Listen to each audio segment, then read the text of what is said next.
Good evening, everybody. Welcome to Biscuits and SEC Live. This is show 60. I can't believe that we are 60 shows into doing this, but we have a blast doing it. Thank you to all of you for tuning in, for following along with everything that we do. As I said, we love doing it. So check out this new merch. Got a new hat here, and I've been playing around with a couple things. These are mostly for our guest pickers, but if you guys are interested in some of the hats that we got going on here, let us know. Maybe we'll make some and maybe we'll put some on the website.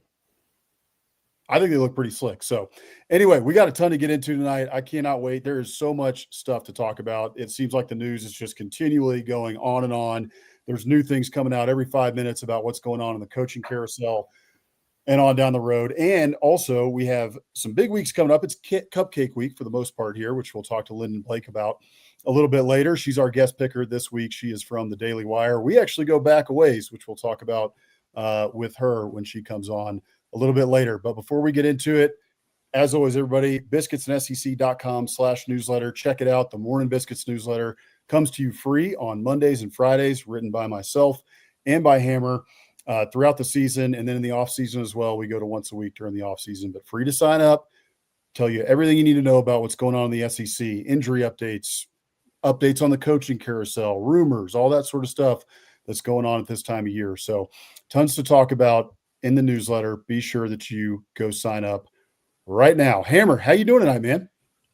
Doing good. Yeah, exciting show tonight, of course, breaking down all the action in week 12, as well as picking some games with Lynden for week 13. Crazy that we're already in week 13. I know. And everybody can see Boss Man's got a new background. That's because he's on the road. I'm getting married this weekend, so he's up in my neck of the woods, about an hour away. He's down in Denver. I'm up in Fort Collins, but we will be reunited tomorrow in person, and so I'm excited for that. Obviously, so a lot going on here, but we are still here to give you all the show that everyone's clamoring for. Wouldn't miss it. All right. So as I mentioned, we got Lynden Blake coming up, Daily Wire reporter. She's reported for Outkick before. She's been a local reporter for a long time, does a very good job. She's a War Eagle grad, so absolutely loves the Tigers. So she'll give us an update on the pulse of the Auburn fan base, what's going on there, maybe an update on the coaching search. If she's got any tidbits for us, we'd love to hear them. So we will get into that a little bit later. But before we do, a lot to talk about, not only from what happened in week 12, with the Aggies, the big comeback. Oklahoma goes into Tuscaloosa, gets a big win. Ole Miss survives a scare against Florida. They end up beating them pretty soundly and taking over in the fourth quarter. But for a while there, it looked like Florida might get them in Oxford. But before we get to that, there's a ton of news that's breaking constantly, seemingly with every hour that we go on the coaching carousel, starting with Lane Kiffin. Lane Kiffin is all over the place. What do we really think is going on there? It looks like you just had this week, Steve Sarkisian came out. I tweeted this. I said, CC Steve Sarkisian or Lane Kiffin, because Steve Sarkisian came out earlier today. There were some rumors that he might be leaving. And that came from Desmond Howard and from some other places. And Chris Del Conte, the Texas athletic director, he came on and he responded directly to Desmond Howard, said, "Oh, that's news to me." And then Steve Sarkisian came out in his press conference and emphatically denied it and said, "I will be at Texas." I think he called Desmond Howard a Joe Schmo. And then you got Lane Kiffin on the other side here, where you got Mike Elko signed a contract extension at A&M. Kurt Cignetti signs a contract extension at Indiana. A lot of these big names, Rhett Lashley at SMU, signing contract extensions.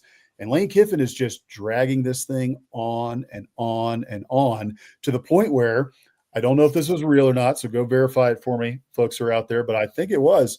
Kawan Lacey, star running back for Ole Miss, retweeted a post that said that Lane Kiffin was ruining the season because of what is happening with all these crazy photos. I mean, you tweeted out a great thing with the Sasquatch, the photos that are coming out of Lane Kiffin in the parking lot. I know. Lane Kiffin's family, like we got all these people, taking photos of his family, in the on the tarmac with the private jet in Baton Rouge. It's become a circus, and it's Lane Kiffin again. And Is Lane different? I don't know. Doesn't seem like it. What are your thoughts and what are you hearing on what's going on with Lane Kiffin? Yeah, I mean, my first thought is this: I have absolutely no idea what he's going to do. Right? Sure. Anybody that does say that, I think, is kind of lying or at least being misled. I don't want to say these people are lying, but you've got people, especially in Florida and LSU camps, that are saying, "Oh, it's 75% chance," or "It's a done deal. His family was in town," and I'm not even doubting any of that. I mean, yeah, I tweeted out the picture of the Sasquatch saying, Lane Kiffin's family lands in Baton Rouge, because it's about the quality of images we were getting on Tiger droppings and Tiger Rag and all those LSU message boards. But I think the reality is nobody knows what he's going to do.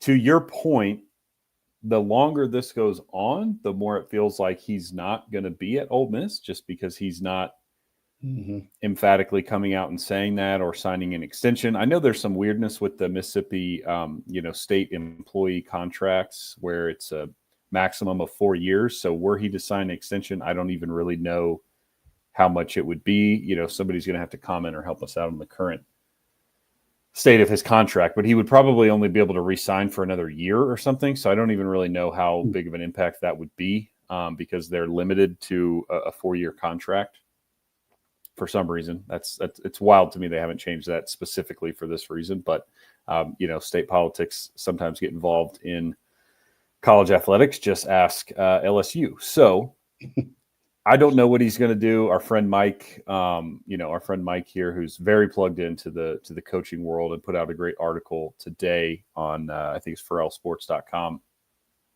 But I think nobody knows what he's going to do, and to be honest with you, I kind of think that includes Lane Kiffin.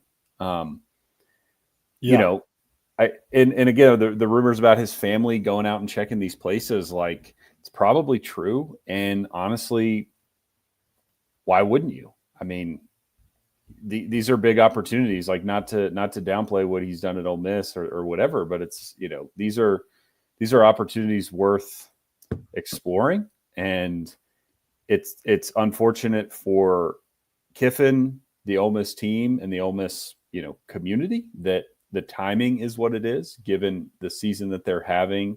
And but Kiffin said it today in the teleconference that this is just a reality. He's like, if any job is open and they want to hire a playoff caliber coach, he just said this is the reality, because that's the way the calendar works. They want to get their hiring done in time for early signing period and the transfer portal, and that directly coincides with the playoffs. So I think it's unfortunate for that team, even for Kiffin, whether he wants to hop or not. Like, this is not the way he would want to do it, I'm sure. So I don't know what he's going to do. It wouldn't shock me if he does end up staying at Ole Miss, but at this point, it wouldn't shock me if he goes to either LSU or Florida either.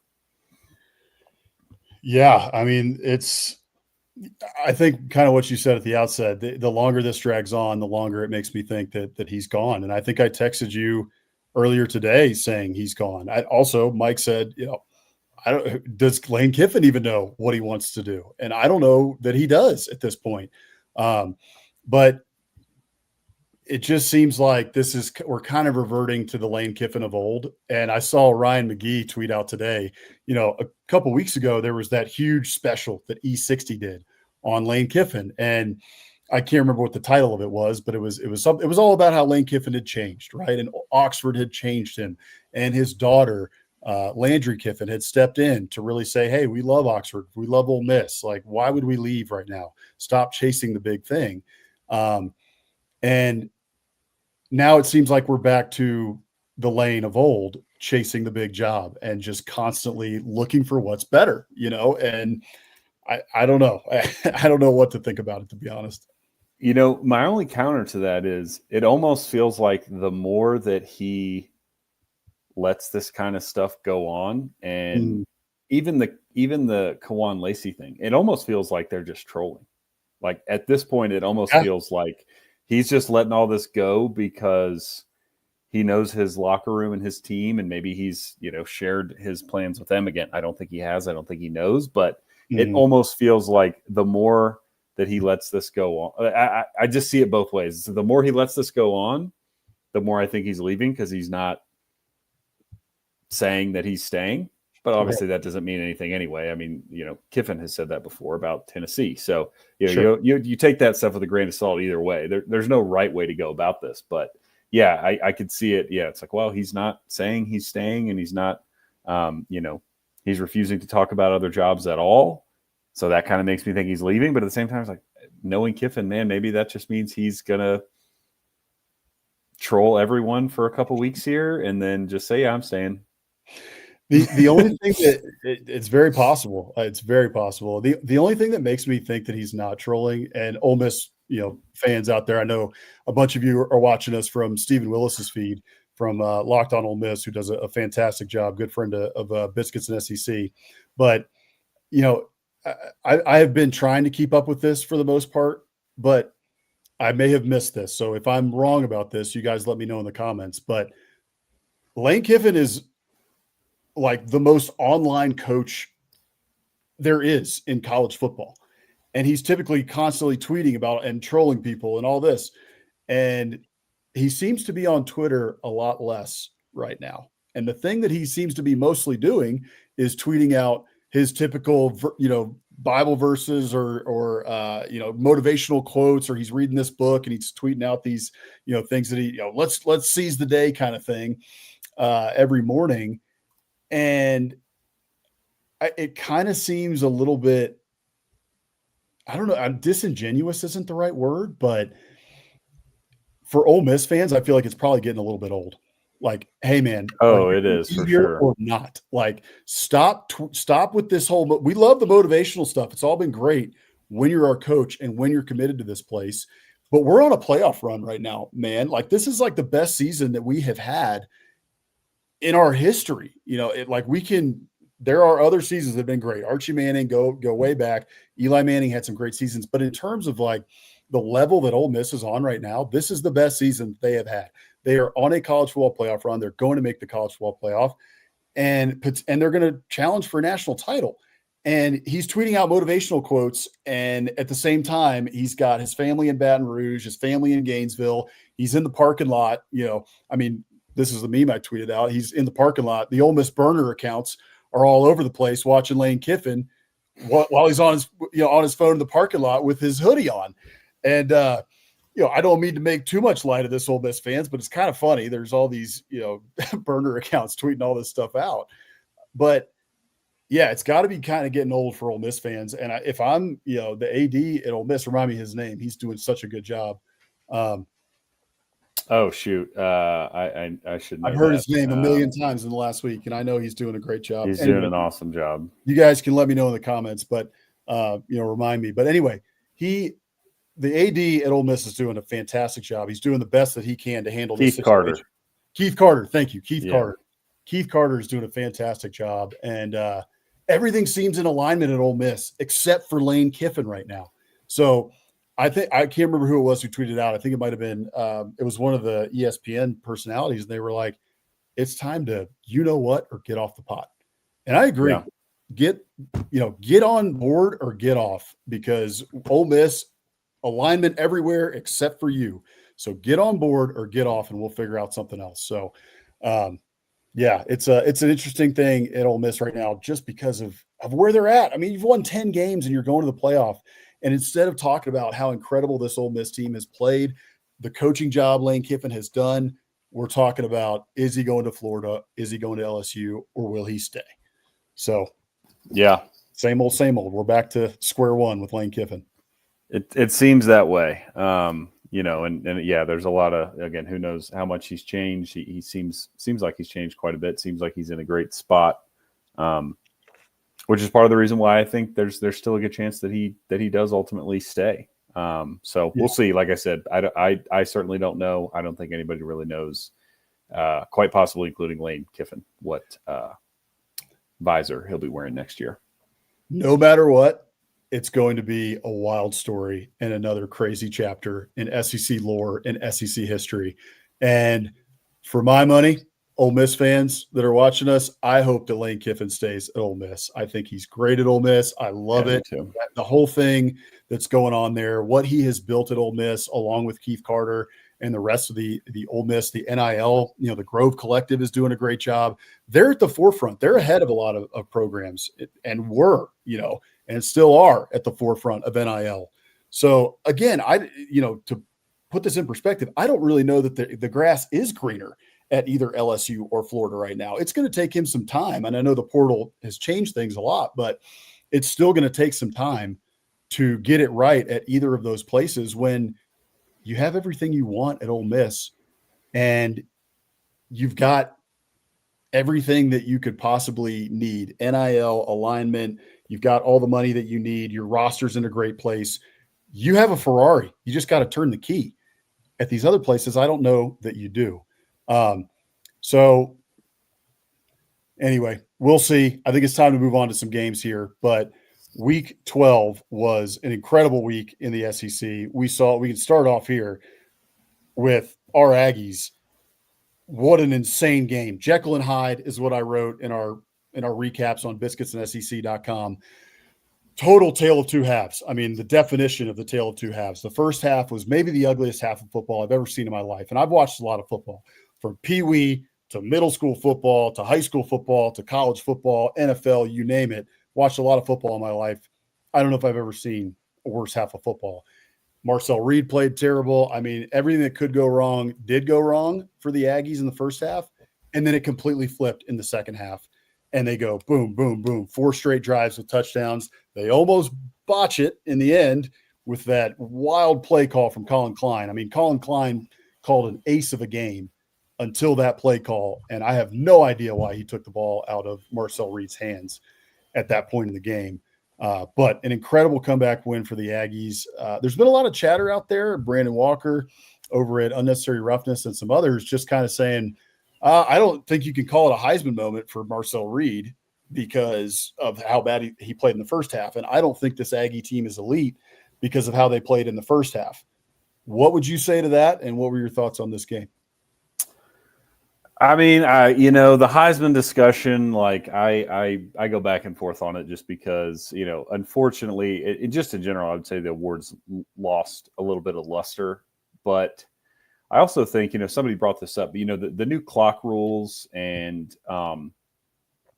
these games, there's not as many possessions anymore. And so the old looking or, thinking back on like a Jameis Winston or a Marcus Mariota or a Baker Mayfield or, Sam Bradford, some of those guys that were throwing 50 touchdowns and whatever, we're just not going to get that anymore. Because if you look around, whether you think Marcel Reed is a legitimate Heisman candidate or not, statistically speaking, he's up there with the best of them, but the best of them are, around 30 touchdowns. I think Fernando Mendoza just crossed the 30 touchdown threshold. So it just feels very different now. And honestly, I mean, that to me, just as an Aggie fan, of course, I would love Marcel to be in New York or, even win the Heisman. That would be incredible for the program. Just the third time in program history, A&M would have had a Heisman winner with John David Crow and Johnny Manziel before him. But the win was most important. Like, frankly, I don't care what the narrative is about Marcel Reed. Yep. This team is 10-0.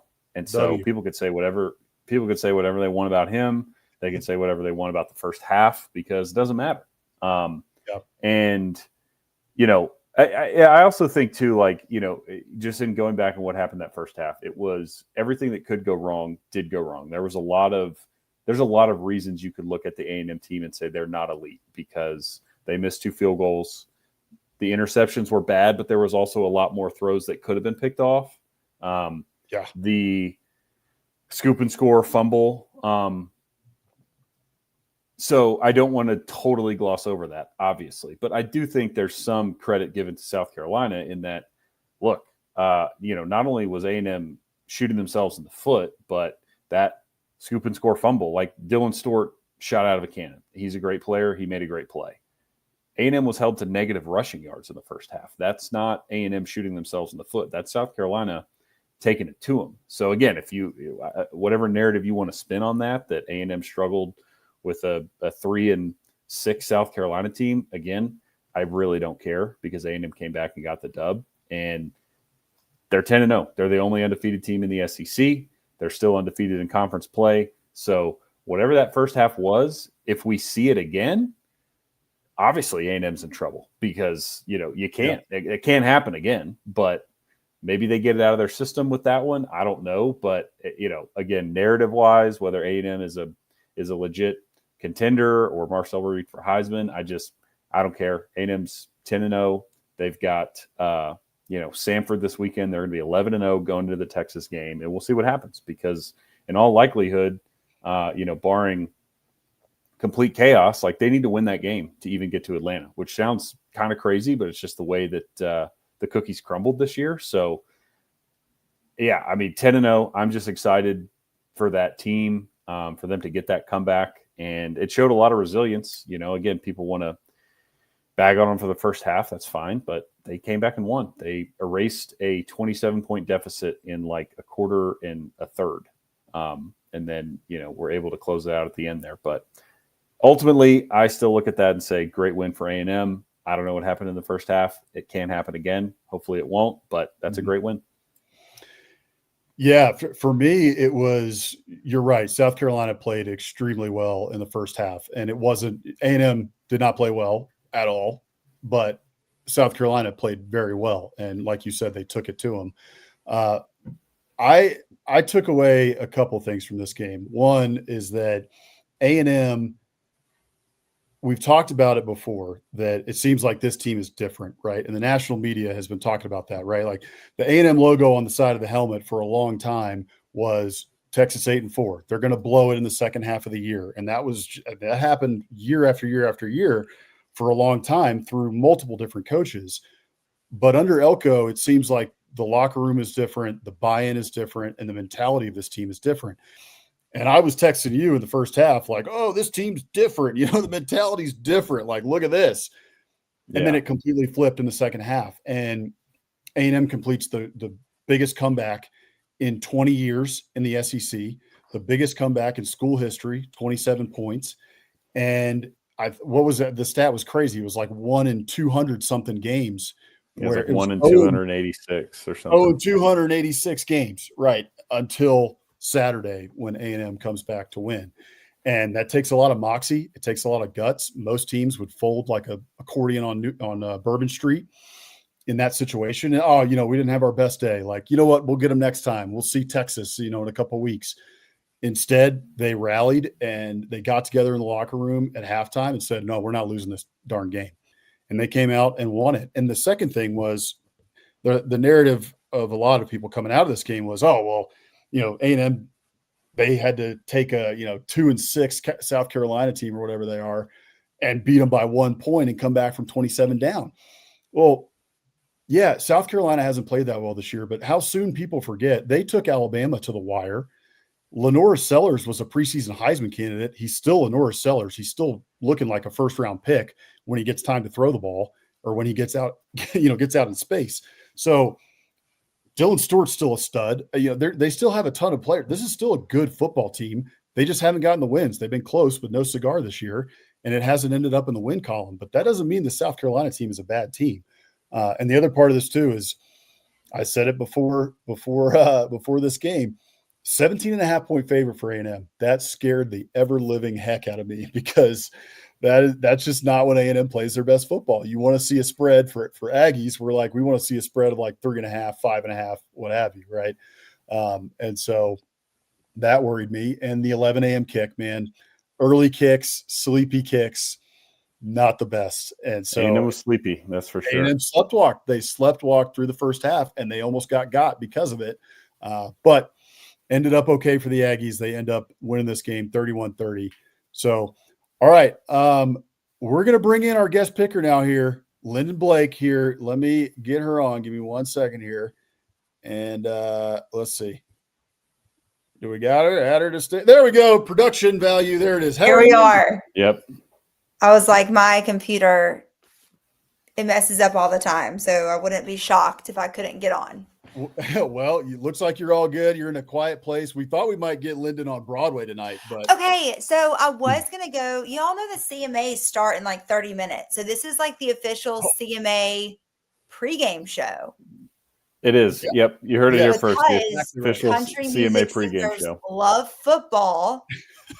And I And was Biscuits going to and go down to SEC. Broadway and just go see what it was about, but I didn't. Well, we are thankful that you decided to show up here for the CMA pregame show, and maybe you can get to it afterward, or at least watch it on ABC or whatever it's on. They didn't tell us exactly what network it's on, so we'll have to get that from them next time. But so just so viewers know here, Lynden and I go back a long way. I mean, we met many years ago when I was working on a campaign in Florida. Marco Rubio brought us together, and we've known, I mean, I kind of followed you through the years as to where you were going and what you were doing, but it's great to see you again.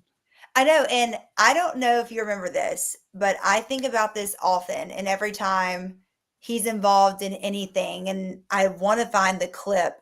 We met in Florida outside of Sarasota in a town called Bradenton when Marco Rubio had a town hall in Manatee County. Yes, there's a county called Manatee in Florida. And I remember we were both so young. Yeah. Like Green. 24, like that. We were 2016 election, gearing up for that. And I was like the only reporter there for a TV station. And I got to put like a personal mic on Marco Rubio the entire night. And I have a clip of him on camera saying he's never let a reporter mic him up before. Because, I mean, you could have got him saying backstage anything, you know, and it could have ruined everything. And I thought that was so cool. And just, it's now he's our Secretary of State. And it's just kind of crazy that it was that long ago. One, also feels like yesterday because it's still Rubio and Trump, you know, all these years later. But that's how we met. And that is wild. And now you're here. Rubio's the Secretary of State, and now you're here on Biscuits and SEC Live in 2025.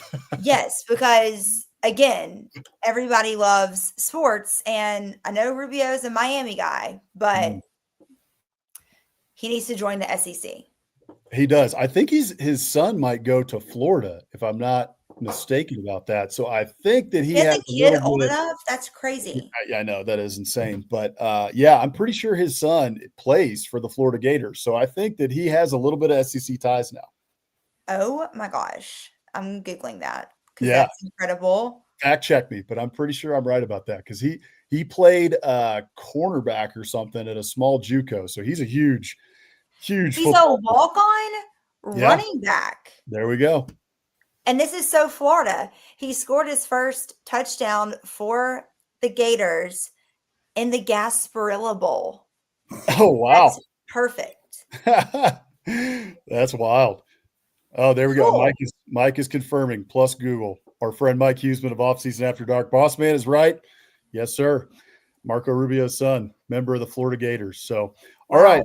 Check this out, everybody. This is Lynden Blake's. You check her out on X at Lynden Blake. Same thing on Instagram. Make sure to go give her a follow. She's got some great content coming out. You can also follow her on her YouTube page, Lynden Blake 11. And she is recently now with the Daily Wire. So a bunch of her content will be coming out on at Real Daily Wire on Instagram and X. And on YouTube, I'm pretty sure it's Daily Wire Plus. So you can check out all of her content there, which, by the way, you had an awesome interview recently with Theo Vaughn. You've been hanging out with Reese Witherspoon. You're like a who's who of Nashville right now. Okay. So this is how Theo Vaughn's amazing. And he's at all the Vanderbilt games. That was an incredible interview. And it has over 2 million views. But as of today, I do not know what happened.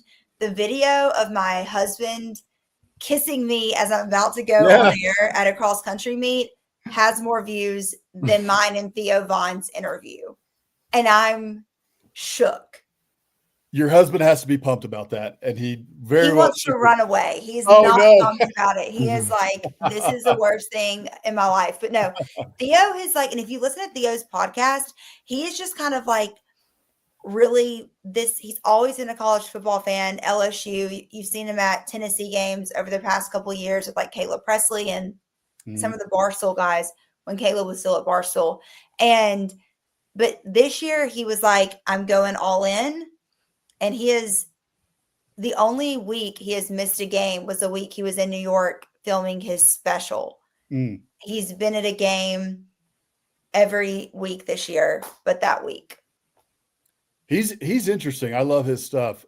He's a big Vandy fan, like you said. Right now, he's been in all these Vandy games. He's also hanging out with Lane Kiffin at Ole Miss last week. He's with Alabama shorts on. Someone pointed that out, that he's a Vandy fan, like basically on the coaching staff. Then he's BFFs going to concerts with Lane Kiffin. But then he was in Oxford last weekend with Alabama gym shorts on. So he's just an SEC guy, you know? Go. Just an SEC guy. But he's really invested in Vanderbilt because he had a friend that moved away from Nashville this past year. And he just really, I mean, I don't want to say that he was like lonely, but he was like, that really, sucked with his friend moving away.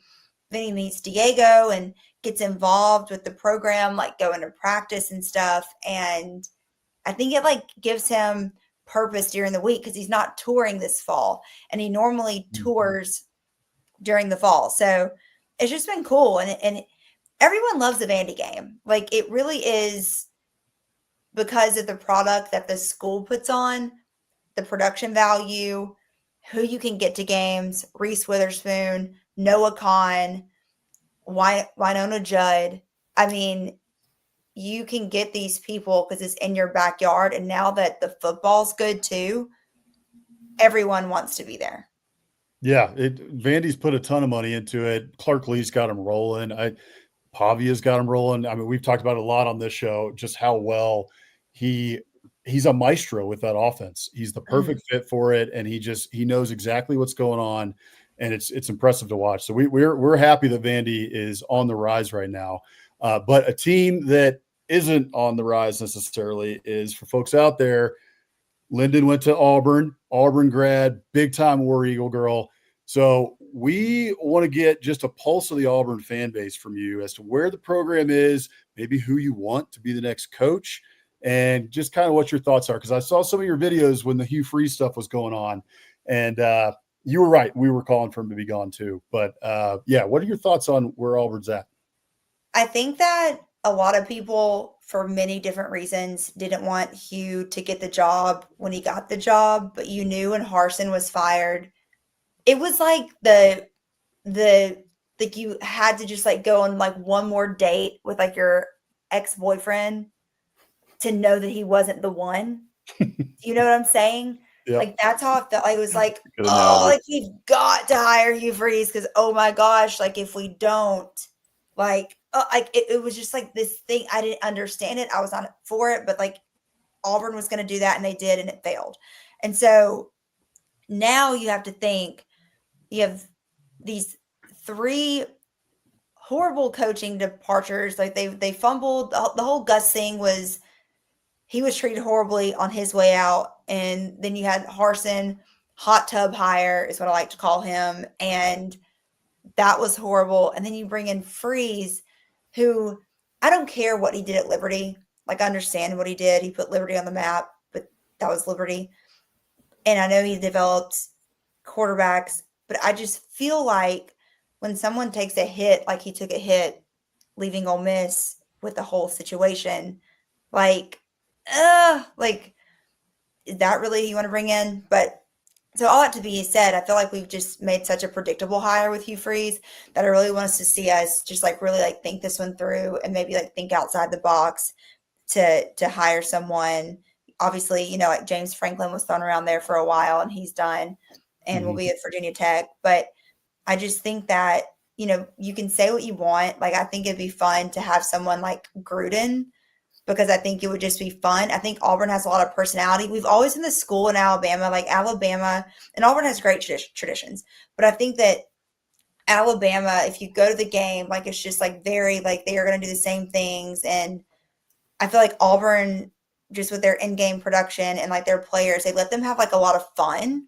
It's a fun job, and Auburn people just get behind people with personality. And you have like Bruce Pearl, who was beloved, but like he just brought so much fire to it. And so I think with a guy like John Gruden, like Auburn could do that. I don't care if he doesn't have college coaching experience. Like I love that what he's doing with Barstool. Like I think all that can be just so valuable to like getting young guys like fired up in this like new era. But that's where like my pick was. Obviously, like I know it's not going to happen, but it's even dumb to say it because like I know it's not going to happen, and I don't want to hear the comments like no, but like we should have hired Lane Kiffin when we had the chance, and I just want someone like that, someone that just has fun, that is a player's coach, that connects with the players. Like I just think that's incredible. So we'll see. But if you want to ask about the overall like pulse of the Auburn fan base right now, what's so funny to me, and I'm kind of rambling, but of course Hugh Freeze gets fired and Auburn comes to Vanderbilt because of course. And you know, you set those offensive records in that game that you haven't set, put up numbers you haven't put up since the 2004 season when Jason Campbell was the guy. And then of course you go into the bye week after that. Like I know you lost to Vanderbilt, like it was overtime. Your offense looked great, new quarterback. I mean, like, let's go. Something to build on. Hope was there. Then you go into a bye week. But of course, during that bye week, you have Bama lose to Oklahoma, which now makes the Iron Bowl mean something. It's going to always mean something. But I'm telling you, a month ago, I was going to go be in Knoxville for Tennessee Vanderbilt because I was like, why would I go to the Iron Bowl? Like that just seems, you know, but now it's like, no, everything, night game in Jordan Hare, you're going to have like the excitement. I love how they're just, which it was kind of obvious, but you're building excitement around Mercer this week with Deuce Knight going to get to play, and Bama's going to have to fight for their life in the Iron Bowl, and Auburn's going to have to fight for a bowl game, but it's going to be so special. So you had to get rid of Hugh Freeze to feel some energy again. The Auburn fan base was dead, like literally dead inside. But now there's a lot of hope, and I just hope, and it's such an exciting coaching search. And I don't care about Florida being open, LSU, like all that stuff. I think Auburn is such a great place for a family. It's a fun place to live. You're close to a lot of cool things, a lot of amenities, but also with like NIL, you can make whatever program you want a historic program. Like you don't have to go. It was supposed to be the equalizer. In some ways it is for Power 4 teams, but you don't have to, because people were asking, oh, would you want Clark Lee? Would Clark Lee leave Vanderbilt for Auburn? In my head, I'm just thinking, I mean, he can do whatever he wants. He can do what he needs to do, wants to do at Vanderbilt. You don't have to go rebuild these programs or go into a historic program that has already had success to get to where you want to go. So I think it's just going to be really interesting to see how the coaching search goes. And I feel like the predictable choice is Sumrall. Yep. You know, I'm not saying that's bad. Like I like it. And I do love the fact that he is from Alabama. I'm a homer, and so I'm going to always like that. But I just get so nervous when it's like before Hugh Freeze is even fired. I feel like media in Alabama was really concerned with what Sumrall was doing, trying to just let him be like the choice. So we'll see. I'm interested to see too. So it sounds like you're also talking with a little bit of subtext there to all the Ole Miss fans who are watching this show right now. Lane Kiffin, you can do whatever you want at Ole Miss. Why would you leave and go anywhere? NIL has kind of, even the playing field. And I think you're right about that. I think you can make your own history where you want nowadays. So I'm interested to see where Auburn goes from here. It also kind of worries me a little bit. It doesn't worry me. I get worried because as an Aggie fan, I have seen Auburn screw up our seasons and go into Jordan Hare at night. They fired their coach, whatever. Cadillac Williams a couple years ago, Jimbo Fisher, 13-10. The whole stadium is going nuts for an Auburn team that, is I don't know what they were at the time, 3-7. And the fan base shows up. And I mean, a couple years ago in the Iron Bowl too, to set this up to talk Iron Bowl a little bit, like what was it? It was the Bryce Young year, right? I think they had fired Malzahn or whoever it was. I'm pretty sure. Was it? You're thinking of the Gravedigger play where it was the 4th and 31. Whatever. Yeah, that was Milrow, but you also had the year before that or 2 years. 2021, I do believe, was the Malzahn didn't get fired till after, but 2021 Iron Bowl, if I'm getting my years correct, was the 4 overtime one. Yeah. Oh, yeah. And then 2 years ago at Auburn was Gravedigger with Milrow. That's right. And then it's always fun when an Alabama kicker, drama on the kicking side over at Alabama. Yeah. You don't want to, you don't want, no, I don't care if you are the best, if you're the best Bama kicker of all time. Like, there's been so many kickers doink in Jordan Hare. Yeah.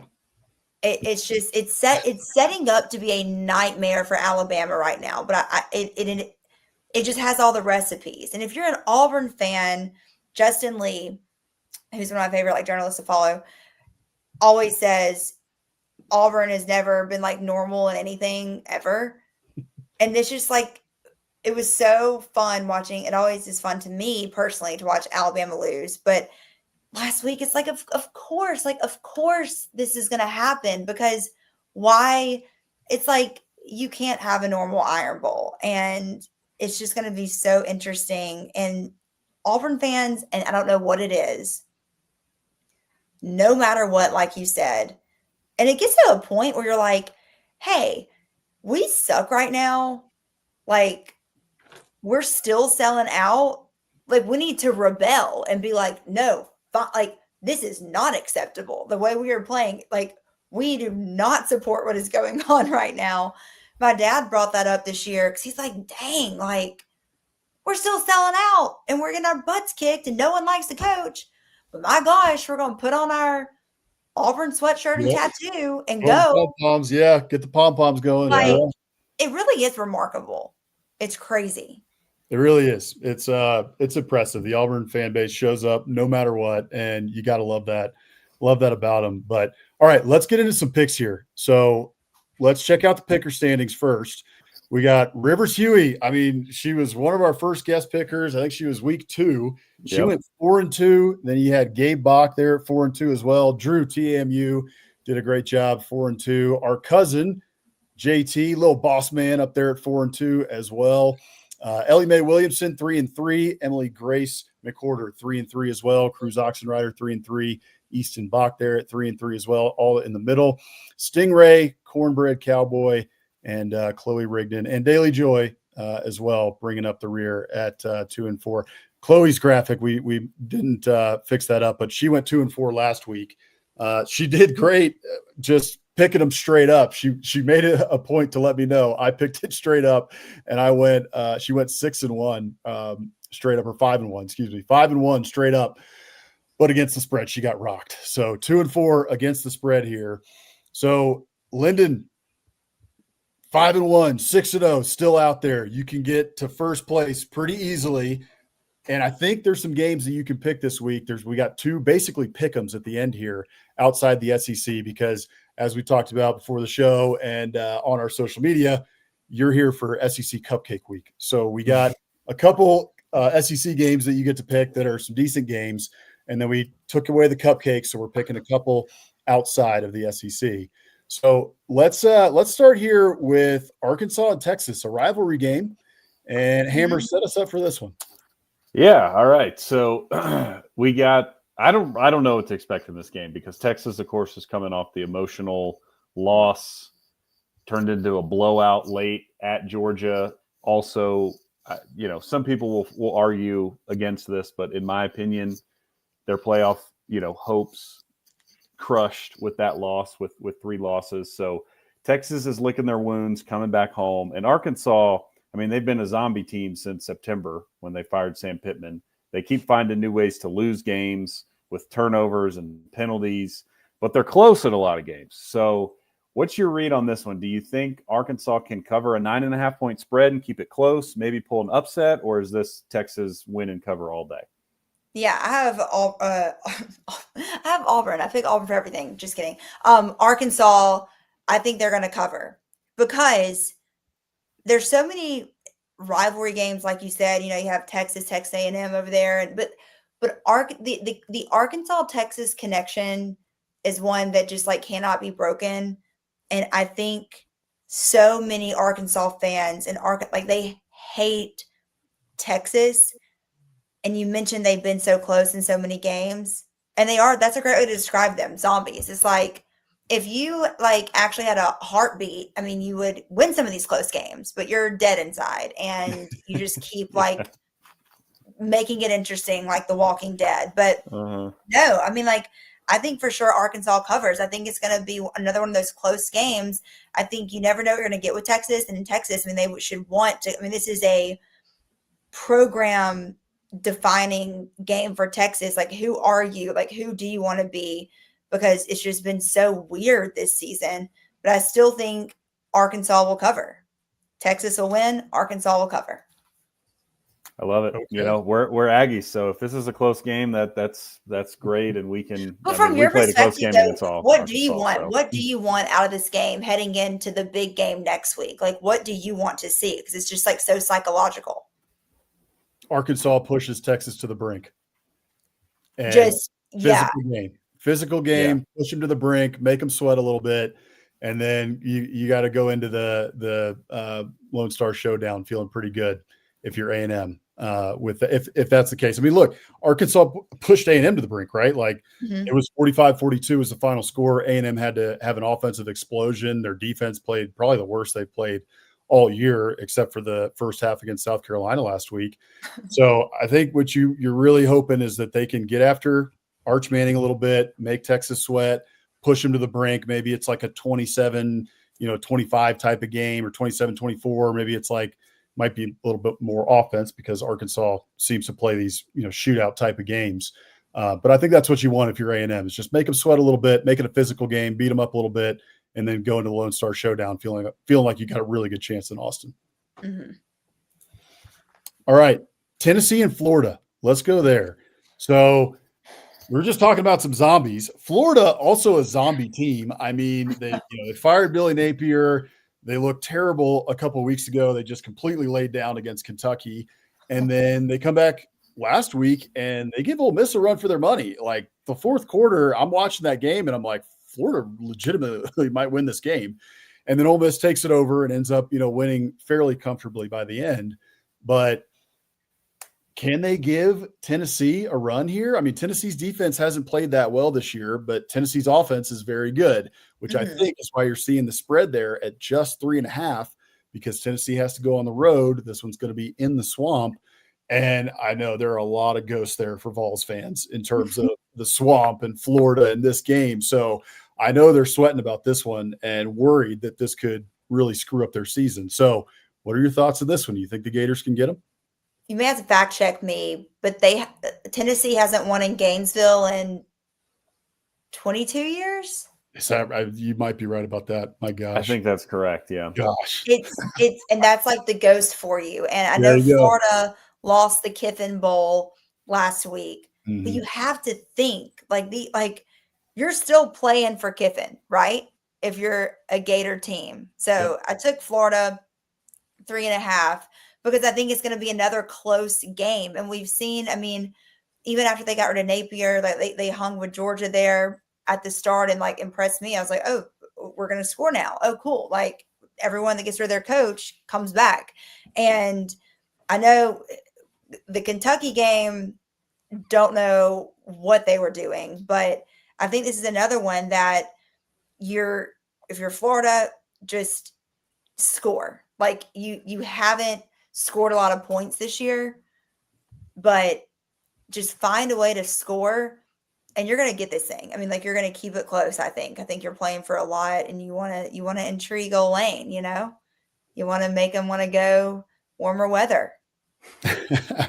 That's true. I'm pretty sure his ex-wife, who he's now back with, I believe, or at least co-parenting with her in Oxford, pretty sure she's a Gator and from Gainesville. So there's some connection there. I posed the question last week on Twitter as this whole thing was unfolding with Florida pushing Ole Miss through 3 quarters and Florida potentially winning that game. Florida fans were all excited about that. Hey, this is great. Like we could win this game. And that's awesome. I think you should always be rooting for your team to win. But it's kind of like this catch-22 of like, well, if I'm a Florida fan, do I really want to win this game? Like I really want Lane Kiffin, but then do I want the guy that this 3-6 Florida team that fired their coach just beat in their home stadium? It's kind of this like weird thing, but it didn't end up happening. Ole Miss wins the game and it's all good. But I just thought that was kind of interesting for Florida fans there. That is interesting. Yeah.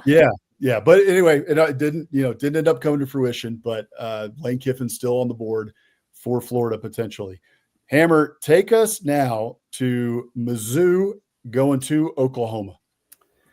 Yeah, another fascinating game. So even though it's Cupcake week, we do have some nice matchups out there. So this one, Oklahoma, obviously coming off the big emotional win at Alabama. They're still right in the playoff hunt. If they can win out, I think there's no way they're kept out at 10-2. Missouri, though, very pesky. Eli Drinkwitz is a good coach. A&M took care of business against them a few weeks ago, and then Mizzou turned around and just absolutely dominated Mississippi State. This one, to me, feels very much like a defensive battle with Oklahoma's defense playing so well. Missouri's got a good defense, and both offenses are kind of shaky, especially with Missouri's quarterback situation. So what do you think here? Oklahoma's 8.5-point favorite seems like if it's going to be a defensive struggle, maybe a big spread, but interested to get your thoughts on this one. Fun fact, I like to throw out fun facts. Learned this week, one of my friends, when she was in high school at Arkansas, I think she was in Arkansas living then, Drinkwitz was her teacher. Isn't he the old math teacher at the high school level? Oh, what a nerd. And she was telling me that, and I was like, yep. That is such an incredible fun fact. Like he's such a funny dude. Yeah. And then now, he's having like success but man, like that's crazy. Hilarious. That was my little fun fact. One of my buddies, that was her teacher in high school. I'm taking Mizzou on this one. I think you have the potential of their quarterback one coming back. That could get their backups done, fine. But I think that could really just ignite a spark. I think that Drinkwitz, I love that you can tell that, like you said, you can tell that he gets mad when he's being disrespected or whatever. And I love that. He's going to fight, fires the players up to fight. When they were playing at Vanderbilt, I think he was saying why are we even going? Why are we even getting off the bus in Nashville? We're not going to win. It was just really fun to watch. So I think they're going to give Oklahoma's going to have to really just focus in after the high emotions in Tuscaloosa. Yeah. But I'm taking Mizzou with the 8.5 points for this one. I love it. Yeah. And it's great too, just for your friend, you have to pick Drinkwitz. You got to ride with the old. And I have a high school buddy that does something for Missouri. I don't know. He played at Auburn, CJ Tolbert, but he does something. I got to see them at the Music City Bowl last year. And that's another reason. Missouri were fantastic participants in the Music City Bowl. I hosted the welcome party, and they were a good time. Love to hear that. Absolutely. Yeah, that's a good way to pick is just pick the people you like the best. Yeah, if you're just a social person, I'm gonna obviously be drawn more to you, and I'm gonna root for you. And I feel like my fandom matters. Facts. Shout out to CJ Tolbert as well. Yeah. Check out Biscuits and SEC. Yeah. All right. Next up here, we've got Kentucky heading to Nashville to play number 14 Vanderbilt. Kentucky has looked better in the past couple of weeks. Everybody was leaving them for dead. Everybody's leaving Mark Stoops for dead. We love to mention this on this show that Mark Stoops, former A&M legendary coach for about 5 hours until Texags revolted. He has made kind of a comeback. I mean, Kentucky, the talk around there, his buyout is crazy. So it probably would have happened this year anyway. But people were saying he should be fired. The team looks terrible. The offense is a mess again. The quarterback situation a mess. It just has been a mess really since Will Levis left. And so, Will Levis had his flaws as well, but he was probably the best quarterback they've had in a while, at least under Mark Stoops. Yes, for sure. Yeah. I just laughed because it was just he's just been an unfortunate flop here in Nashville, but Yeah. I saw that coming. I said he was going to be a flop. He was one of those guys that he goes to the combine and he looks the part, right? He's got the great vertical. He's got all the intangibles. He's got the measurables. He's launching balls 70 yards down the field. And then it's like, all right, hold on. If you watched any of his games in the SEC, this is not going to go very well, right? Yeah. Like, he's had some good games, but overall, probably not going to be a great NFL quarterback. And that's what has ended up being the case. But somebody who could be a great NFL quarterback, I mean, we'll see, but he's playing pretty dadgum well in college, Diego Pavia, and he's got the doors, on the verge of doing something that they've never done before or even come close to doing in a very long time. So this game with Kentucky surging means a lot for Vanderbilt. They got to win this game. Do you think that Vandy's able to cover, get the win? Does Kentucky cover? What are you thinking? It's Diego Pavia's senior day at First Bank Stadium here in Nashville, Tennessee. It is going to be electric, his final game there. Vanderbilt is going to easily cover, mark my words. I know Kentucky has shown that they have a heartbeat and they are showing signs of life. And good for them. I have friends that work for Coach Stoops, and we wish them well in Lexington. But when they come down 65, they're not going to drive down 65. They'll fly. But when their fans drive back up 65, they will be holding an L because Vanderbilt is two-turned and Diego Pavia will go out in style. I love it. I see that the Diego Pavia bravado is really washing over Nashville, and everybody there is taking on the Diego Pavia because it's fun. Back to everybody that's like such a hater, and you got to know most of my following, especially on Facebook, are Alabama people. I worked in local TV there for forever, it seems like. And anytime I post Diego with the kid, Diego doing anything nice, Diego handing out soup at a local soup kitchen, he's not worth anything. I mean, just like, and I'm just thinking, you know what? Like, you guys are such haters. Let me have fun. Diego has made Vanderbilt football so much fun. I look forward to it every single weekend when I go to the game. And people that are like, hey, I love the swagger. It's why I like Johnny Manziel. It is why I had to go see Johnny Manziel play at Kyle Field when I was in college because it is electric. It makes the entire game feel different. And that's how Diego is. Totally agree. And you're not going to see us hate on Diego Pavia. We have it on this show. We love him. We love the bravado, love the moxie. And I think that probably comes from, you mentioned Johnny Manziel, one of our favorite players of all time. I was at the Alabama game in 2012 when he made the play, and how about that? All that. So we love Diego Pavia here. So, all right, let's go outside the SEC here since the rest of these games on the slate are cupcakes. Let's move over to Pitt going to Georgia Tech. Georgia Tech playing very well. So you got to think about here, Haynes King. Haynes King should be in the Heisman conversation. Everybody's talking about Marcel Reed and Fernando Mendoza and all that, and that's great. Those guys should be in the conversation. But you got to talk about Haynes King here. So, Hammer, set us up for this one. Yeah, so, apologies. Again, Cupcake Week, we got to go outside the SEC. So, even just speaking personally. But this is premier, and this is not just us talking about this game. This has major implications on the college football landscape. Totally. Exactly, because Georgia Tech is still just sitting there with one loss. And, Haynes King's in the Heisman race, so a big performance here on a maybe more down week would put a lot of spotlight on him and that team. Now, Pittsburgh took a tough one last week to Notre Dame, but has been playing a lot better since they inserted true freshman, I believe, quarterback Mason Heinzel into the lineup. So this very much just feels like it's going to be a tight game. It's one of those ACC Pittsburgh, Pat Narduzzi, like gonna play spoiler and just ruin everyone's fun. So what do you think? Can Haynes King and the Jackets get it done, cover, or is Pittsburgh going to come in and ruin a lot of people's season? I'm taking Pitt with 2.5. I think it's going to be like I feel like it was just such like a letdown last week for them, and coming off like game day and everything. And I just think that they're both, the thing about this game, which makes it so fun, is like there's stuff on the line for both of them. So it's not Pitt just like playing to play spoiler. I mean, like they have to go play Miami next week too, and they're going to have to win that as well. But they're playing for a spot in the ACC title game. Both of these teams are.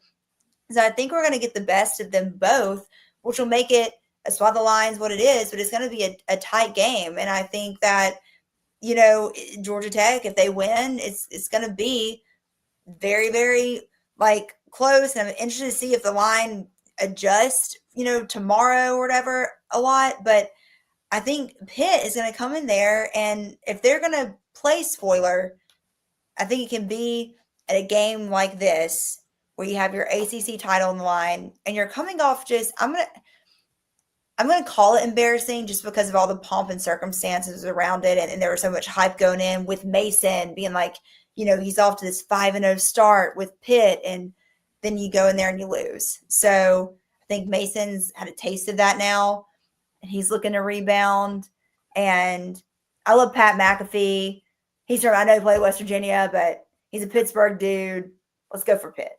Let's go for Pitt, beat the nerds, And hey, to your point about Pitt still having a shot at the ACC title, I don't know if you saw one of his press conferences leading up to it, Narduzzi's saying, like, we could lose this game by 100. It doesn't matter. Now, I don't think that means they didn't prepare for Notre Dame and they weren't mad that they got beat badly, but clearly he made his priorities known that, like, yeah, we're going for the ACC title. Like, this game's fun, game day, whatever, but like we're trying to win ACC games here, and this one ultimately doesn't matter that much. So I think you're right. They bring their A game in this one.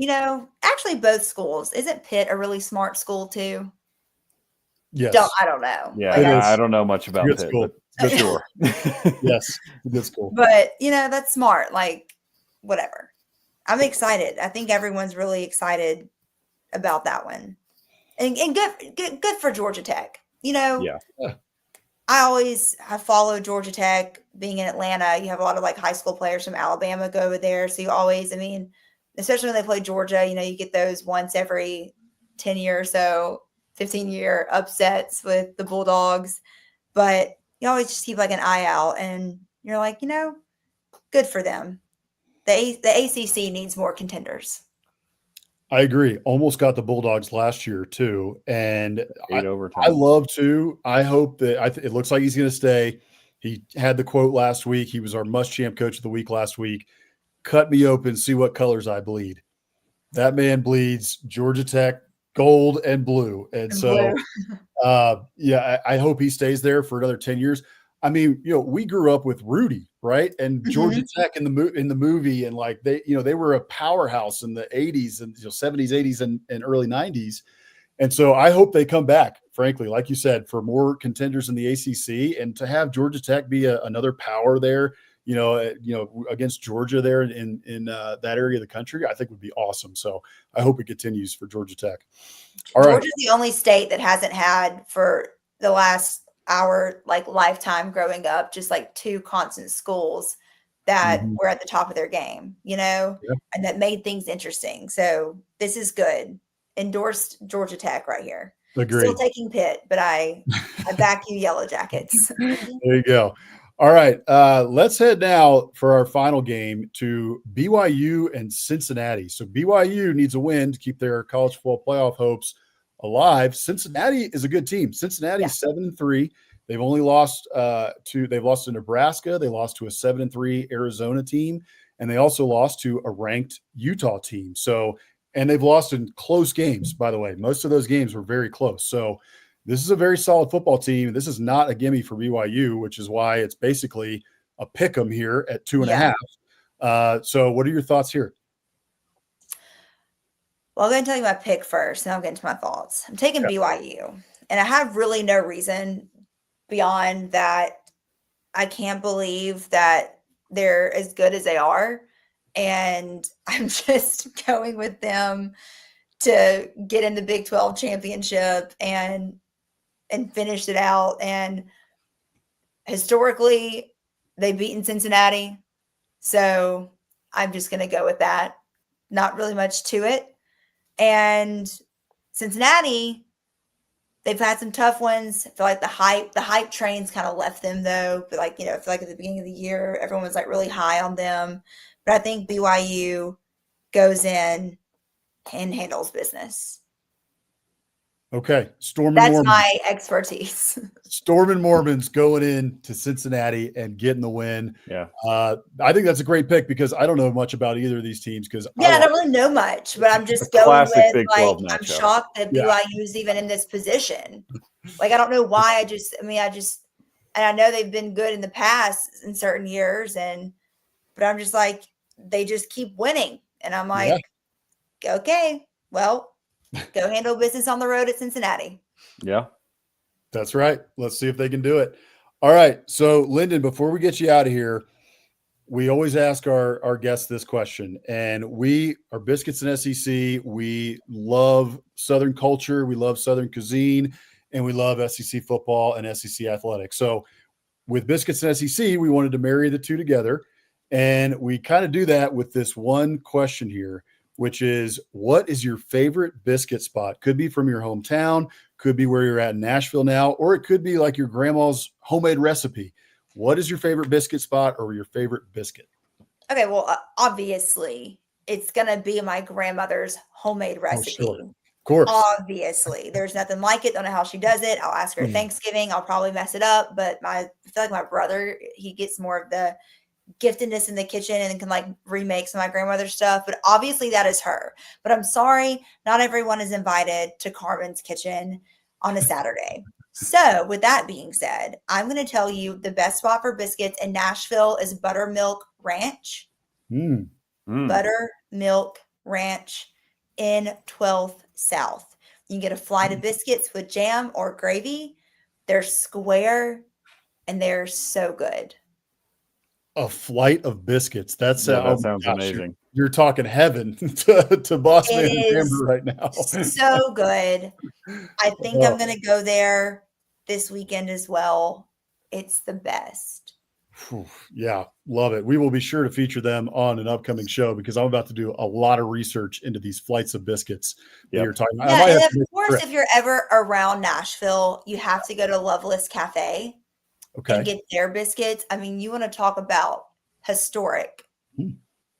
Yeah, we had a couple guys on we do another show, SEC After Dark, that last week were raving about Loveless. They said that's the place to go. But it's not like if you come here to go to Nashville, you're going to be closer to Buttermilk Ranch in 12 South. Loveless is like a drive out of the city, but it is amazing.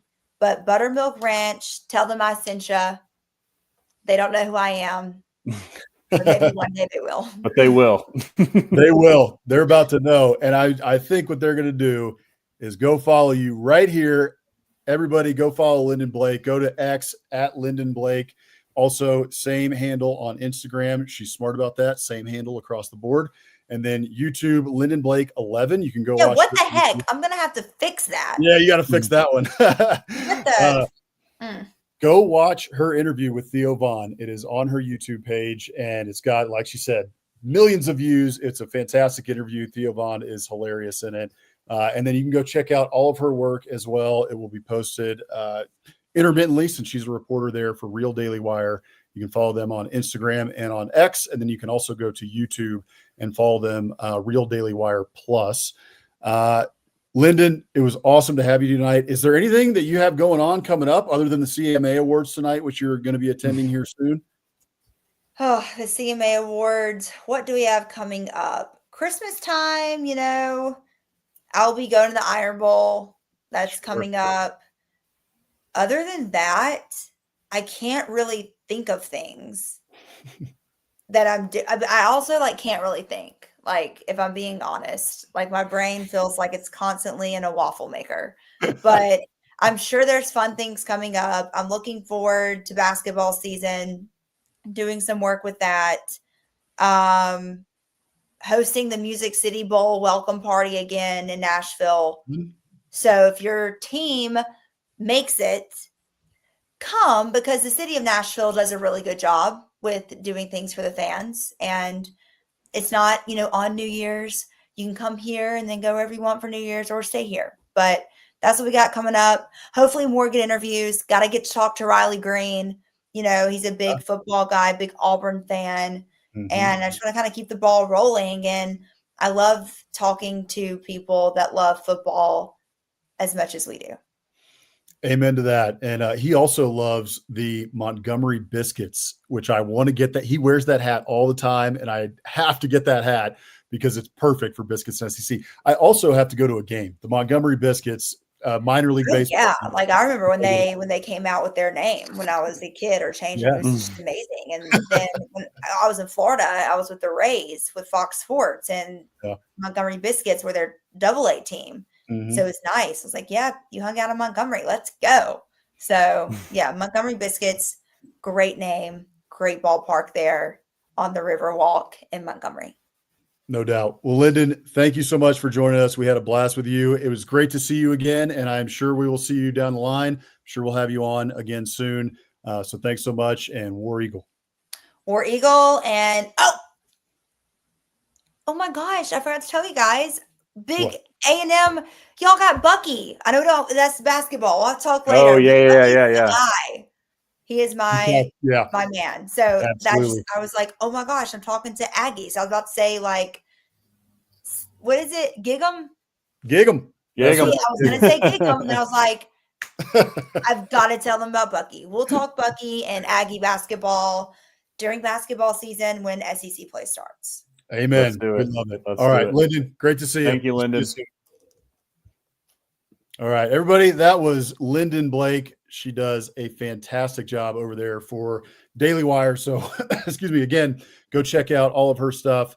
You can check it out all here. X at Lynden Blake, Instagram at Lynden Blake, and then go check out her YouTube page at Lynden Blake 11 as well. So, all right, Hammer, we missed a couple games here at the start.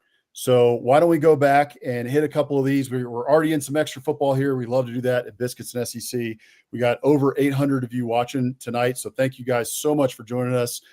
We appreciate it. Make sure to go like and subscribe on the channel. We are trying to grow our YouTube channel right now. So if you're enjoying the show, please go subscribe right now. We would really appreciate it. And you can also follow us on all of our social media channels at Biscuits and SEC. We love chopping it up, love talking ball, love putting out memes every once in a while. I try to do that as much as I can.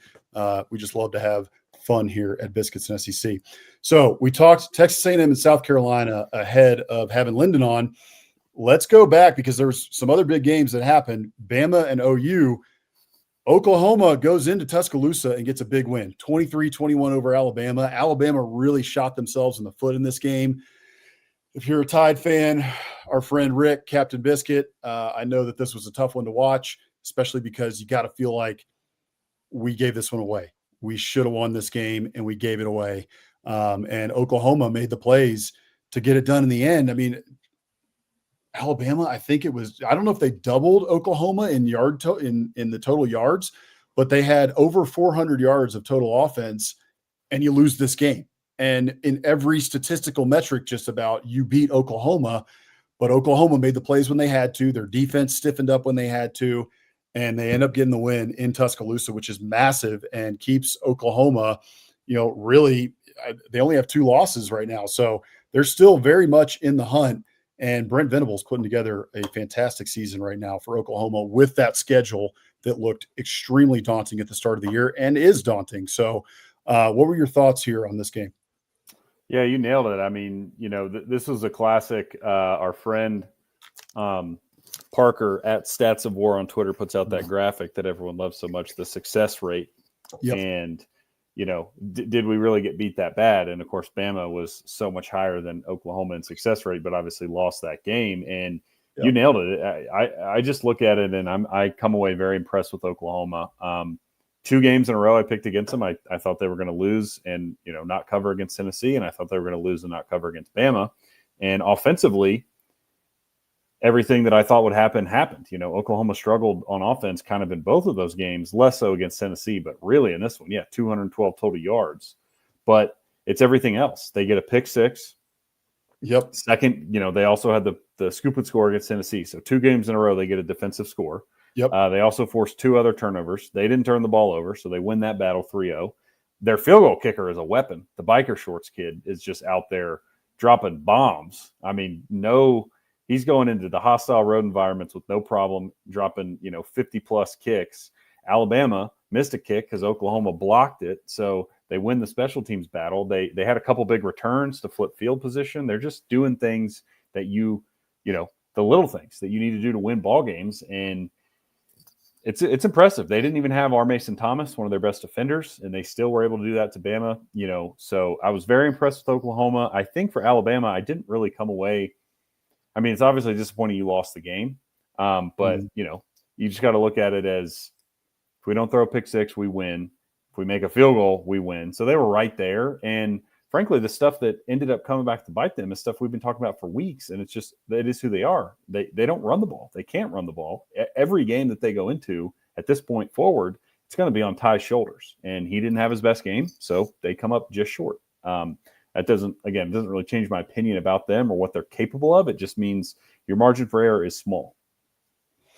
Yeah, without a doubt. And it makes the SEC championship game scenario a little bit more, interesting, because it looked like Alabama was on the fast track along with Texas A&M.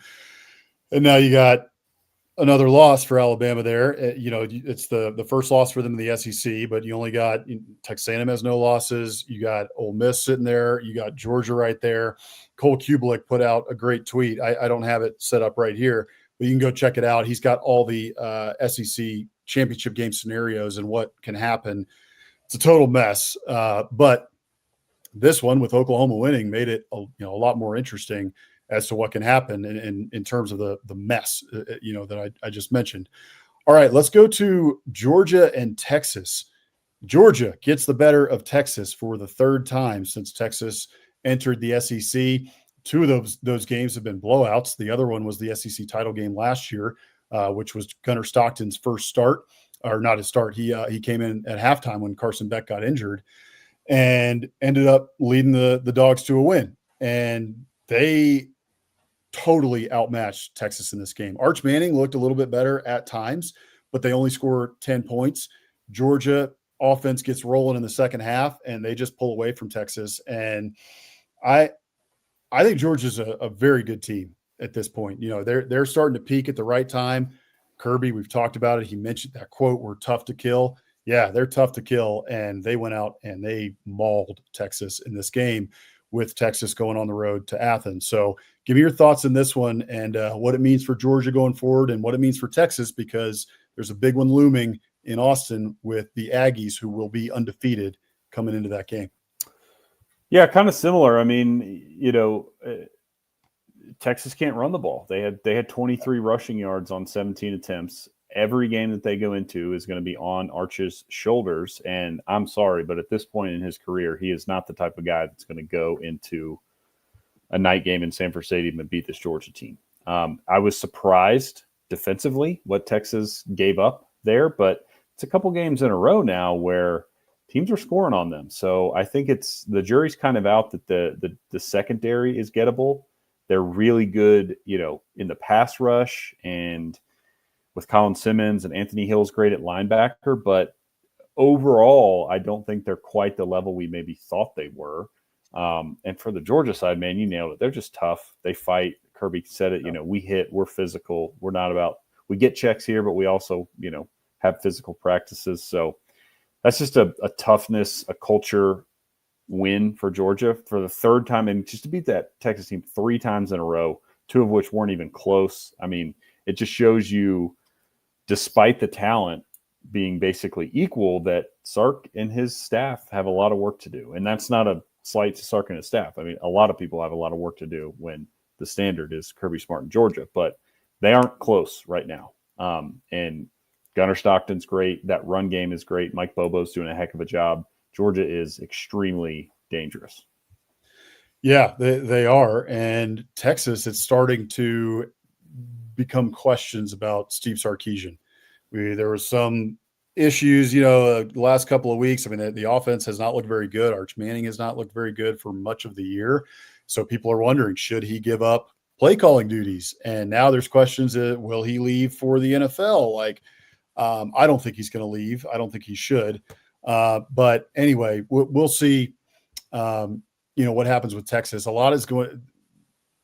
I'm really interested to see what happens in that Texas A&M game, because Texas A&M right now, I know what happened last week against South Carolina in the first half, but over the course of the season, this looks like a much better team. And I don't see right now how this offense is going to be able to do much against the Texas A&M defense. So great win for Georgia. Georgia is still in the thick of things. At the start of the season, I said that this team was going to be in the thick of the college football playoff hunt, SEC title race, all of that. Here we are, late November, and they're right in the thick of it again. Kirby Smart's just a hell of a coach. Vindication again for Biscuits and SEC. We have been talking about Gunnar Stockton since the preseason. Others were low on him. We were high on him, and he has been nothing short of fantastic. So stats aren't going to blow you away, but in this game, he had, I think it was like four TDs, 4 passing TDs, might have had a 5th on the ground, if I remember right. 5 total. 5 total. So, yeah, the kid is playing out of his mind right now, and Georgia is very, very dangerous. So, Hammer's computer may boot him. I think I'm about to get booted by a forced Google Chrome update. It's counting down from 10 seconds now, so I might have to fade into black. Okay. But great show. We got over 800 of y'all watching. Thank you. Yes. There's a few more segments. Boss Man will take us home. Finish it out. Yes, sir. All right, Hammer, we will see you next week. I will finish this one out here.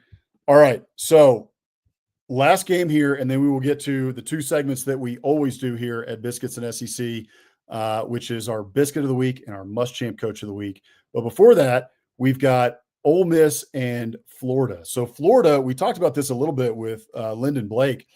Florida takes Ole Miss to the brink. They take them into the fourth quarter, and then it was Ole Miss taking over there, 14-0 in the fourth quarter. Ole Miss gets the win, end up winning by 10. Don't cover the spread. Spread was 13.5, if I remember correctly.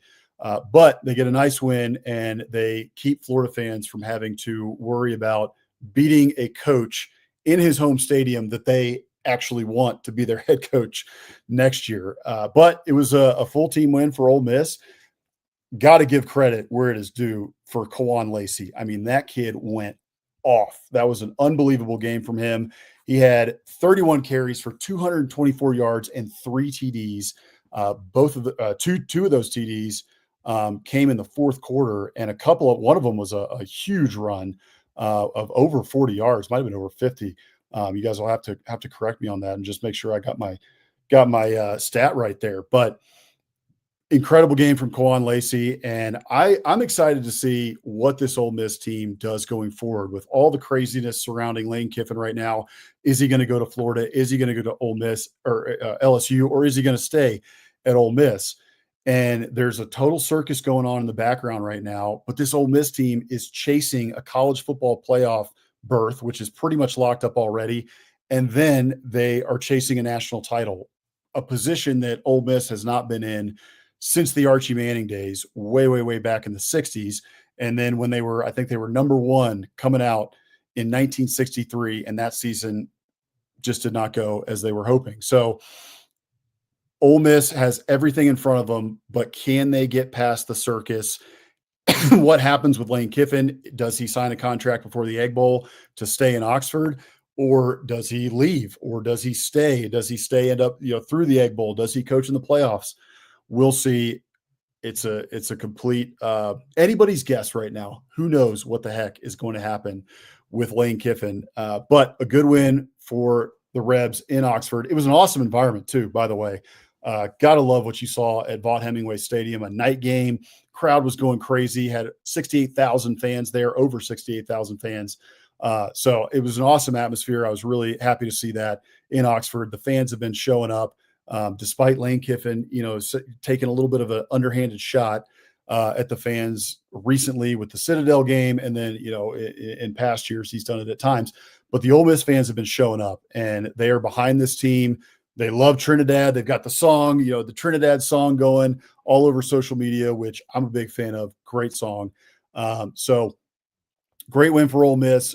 Interested to see what happens going forward. So, all right. Let's get to our final two segments. We could talk about the college football playoff rankings, but everybody else does that, and we are way over time tonight. So let's get into our last two segments here, our Biscuit of the Week and then our Muschamp Coach of the Week. So we'll start with our Muschamp Coach of the Week. And if you're new to Biscuits and SEC, we do this every single week. We're not joking on Coach Muschamp here. We love Coach Muschamp. He really exemplifies what it means to be a college football coach in terms of the passion. The guy was headbutting players. He's got blood running down his face. He's punching whiteboards. He's in players' faces on the sidelines.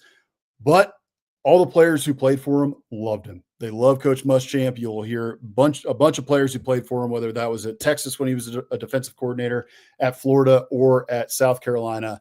They loved playing for Coach Muschamp. And so that's what it's all about. So we like to name a Muschamp Coach of the Week here every single week for the coach that best exemplifies the passion in college football and who exuded the most passion this week. So this week, there were multiple guys who could have won it. We have tons of options during the season. This week was no different. It could have been Mike Elko again for many different things that he did, but he slammed the chair when he was in the locker room after that incredible 27-point comeback win. And then, we also could have given it to Kirby Smart for that comment about we hit and we're physical. And when kids leave our program, we try to schedule them because we know they're soft and we know that we can take it to them. Great quote. Very Muschamp Coach of the Week worthy. But this week, there was only one coach who could have won it, and that was because of what happened in the post game. And this one was in Tuscaloosa. Brent Venables is your Muschamp Coach of the Week. So here it is. Every one of you guys putting that freaking jersey on, you guys have made the decision to work, to improve, to get better, to kick the door in, to believe, to respond. That's what you guys have chosen to do. I didn't make one freaking tackle tonight. No coach made any freaking catches tonight. Didn't block nobody. You guys made a decision, okay, that you weren't going to leave that field, okay, without a win.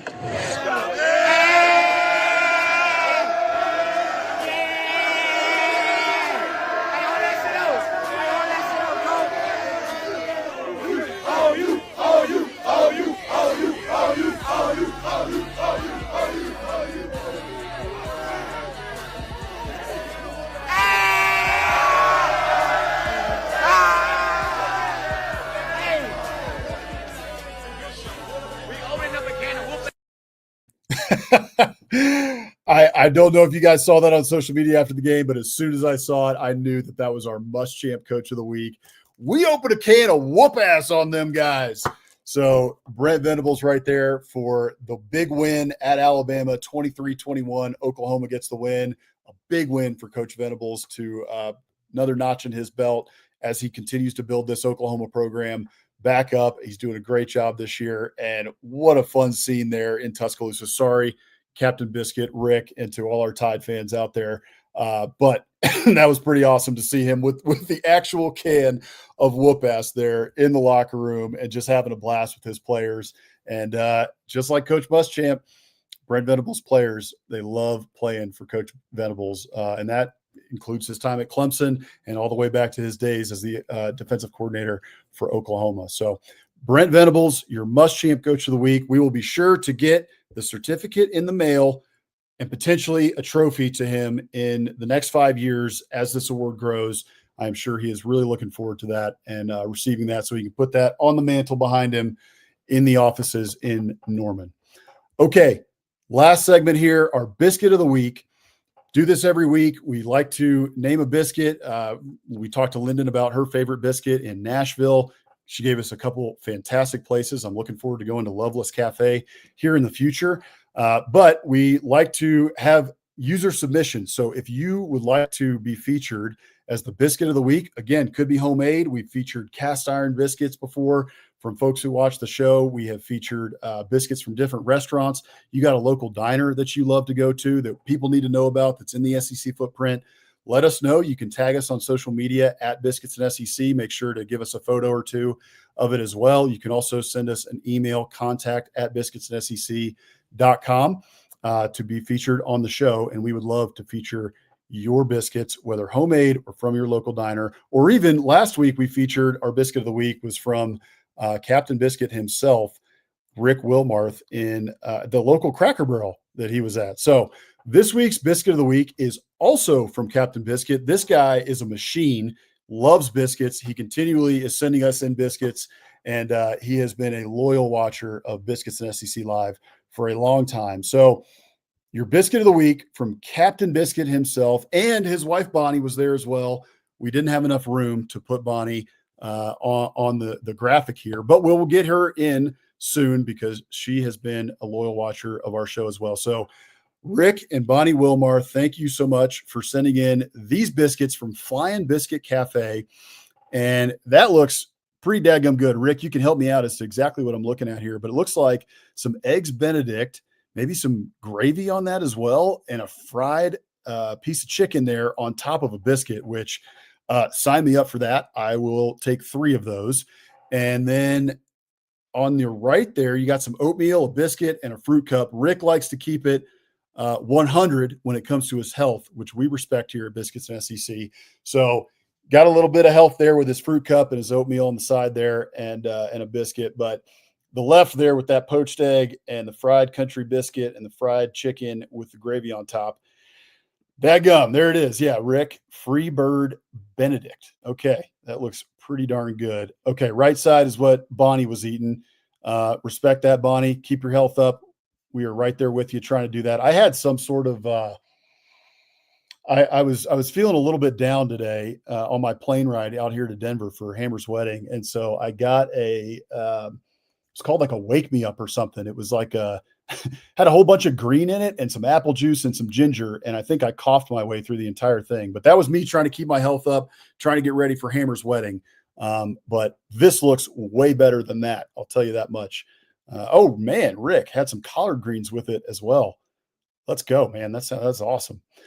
Chicken strips and gravy on top of that biscuit there. Dad gum. So I will be sure to check out Flying Biscuit Cafe. And I think that's in Huntsville, Alabama. I might have messed up the graphic there, but Rick, you can let me know if it's somewhere else. But anyway, be sure to check out Flying Biscuit Cafe. You can look them up online.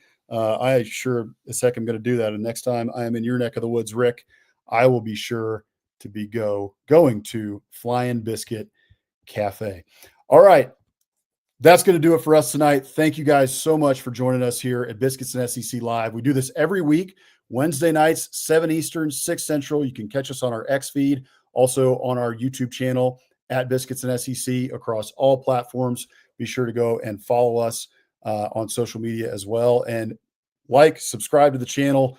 That is our overture to you guys. We appreciate it. We're trying to grow the channel.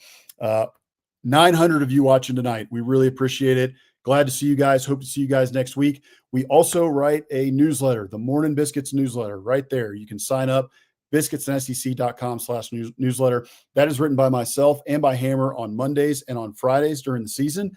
We get you caught up on all the weekend's action and then what to look ahead for. SEC shorts, you can always see that in the newsletter as well. We are first to report on SEC shorts nearly every week because SEC shorts posts and then we send out the newsletter. And then on Fridays, injury reports. So you'll get caught up on who's injured, what it looks like for your team going into the weekend, preview some of the games as well. And so it's a great way to get caught up on everything that's going on across the SEC. And we also write in the offseason too. Free to sign up. So be sure to go and sign up for the Morning Biscuits newsletter. We would really appreciate it. As always, we are brought to you guys by the Steer Agency. Thank you to the Steer Agency for sponsoring the show. We really appreciate that. Also, we always do our picks on SEC After Dark, which is on Thursday nights. You can catch us at 9 Eastern, 8 Central on SEC After Dark. Hammer and I will be missing tomorrow night because Hammer's wedding is coming up this weekend, and so there are festivities around that, so we will not be able to make it for SEC After Dark tomorrow night. But typically, we are on SEC After Dark to make our picks against the spread with the whole crew, Corey Burton, we got Mike Huseman, and we got Stephen Willis from Locked On Ole Miss, and we've also got Jake Thomas from Bama After Dark, and then we also have Jeb Beecham, who does Tennessee content for the After Dark Network. You can check out all those shows Tuesday, typically comes out on Tuesday. Off Season After Dark. Be sure to go give Mike Huseman a follow, good friend of the show. He has been on before on Biscuits and SEC Live, and we love having him on. He's super knowledgeable about all things college football, not just the SEC. Also writes for Mike Farrell Sports. He does a fantastic job. So be sure and go check out Off Season After Dark.